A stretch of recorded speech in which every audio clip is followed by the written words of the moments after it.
everyone, good morning and welcome to this flat earth video of today. In this video, I'm going to look at some of the reasons and some of the things why I believe the earth is flat. 2 years ago, when I was introduced into this flat earth theory, some things I even laughed at, some other things made me take a critical look at the flat earth theory. And today, I am convinced that the earth is indeed flat.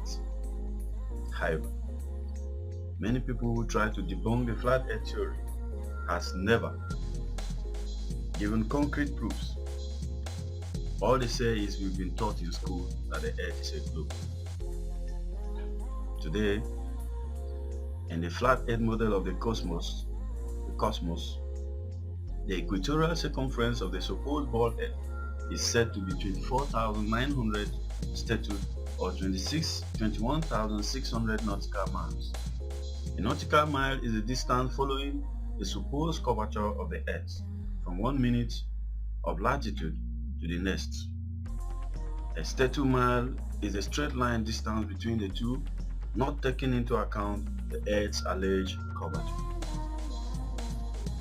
The Australian Handbook Almanac Shippers and Importers Directory states that the distance between Sydney and Nelson is 1,400 nautical, 1,633 statute miles, allowing a more than sufficient 83 miles as the distance for rounding Cape Farewell and sailing up Tasman Bay to Nelson leaves 50 statute miles as a straight line distance from the meridian of Sydney to the meridian of Nelson. The given difference in longitude is 22 degrees 2 minutes 14 seconds. Therefore, if 22 degrees 2 minutes 14 seconds out of 360 degrees is 1,550 miles, the entirety measures 25,182 miles. This is larger than the Earth is said to be at the equator, and 4,262 miles greater than it will be at Sydney's southern latitude on the globe of said proportions. 1,368th part of 25,182 gives 70 miles as the distance between each degree of longitude at Sydney's 34 degrees southern latitude. On the globe, 25,000 miles in equatorial circumference. However, degrees of latitude or longitude at 34 degrees latitude would be only 58 miles, a full 12 miles per degree less than reality. This perfectly explains why Ross and other navigators in the deep south experience 12 plus miles daily discrepancies between their economy and reality. The farther south travel, the farther they divide. From near Cape Horn, Chile, to Port Phillip in Melbourne, Australia, the distance is 9,000 miles. These two places are 143 degrees of longitude from each other. Therefore, the whole extent of the Earth's circumference is a mere arithmetical question. If 143 degrees makes 9,000 miles, what would be the distance made by the whole 360 degrees into which the surface is divided? The answer is 22,657 miles, or 8,357 miles more than the theory of rotundity would permit. It must be borne in mind, however, that the above distance are nautical measures, which reduced to statute miles gives the actual distance around the southern region at a given latitude as 26,433 statute miles, or nearly 1,500 miles, more than the largest circumference ever assigned to the Earth at the equator.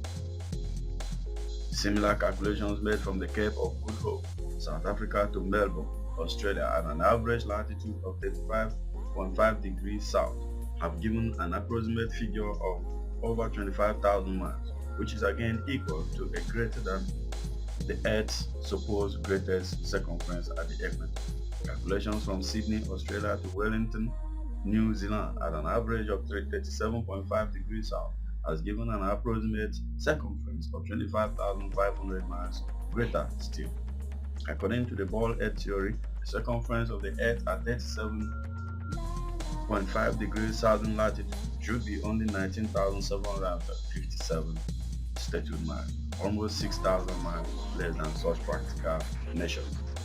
The above calculations are, as already stated, only approximate, but as liberal allowances have been made for irregularities of route, etc., they are sufficiently accurate to prove that the degrees of longitude as we proceed southwards do not diminish, as they would upon a globe, but expand on increase as they must if the earth is a plane, or in ours, the farthest point or greatest latitude south must have the greatest circumference and degrees of longitude.